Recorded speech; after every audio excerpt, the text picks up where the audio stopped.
नमस्कार मित्रांनो. आताच नीट एनटीएचं एक नवीन नोटिफिकेशन आलेलं आहे की क्वेश्चन पेपर कसा असणार आहे. तर क्वेश्चन पेपरचा पॅटर्न थोडासा बदललेला आहे. म्हणजे मागच्या वर्षीपर्यंत जे क्वेश्चन्स ऑप्शनल क्वेश्चन्स येत होते ते क्वेश्चन्स येणार नाहीत. आता फक्त 180 क्वेश्चन असणार आहेत, सर्वच्या सर्व सोडवायचे असणार आहेत.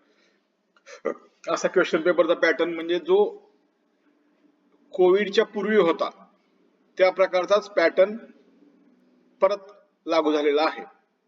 आणि तुम्हाला परीक्षेसाठी 3 तास वेळ आहे. पूर्वी 3 तास 20 मिनिटं वेळ दिला होता मागच्या वेळेस, आता फक्त 3 तास. एकदा मी तुम्हाला नोटीस वाचून दाखवतो. All NEET aspirants are hereby informed that the question paper pattern and examination duration will revert to pre-COVID format, where there will not be any section B anymore. Hence, there will be a total 180 compulsory questions, 45 physics, 45 chemistry, 90 biology, which will be attempted by candidate in 180 minutes, thereby removing any optional questions and extra time introduced due to COVID.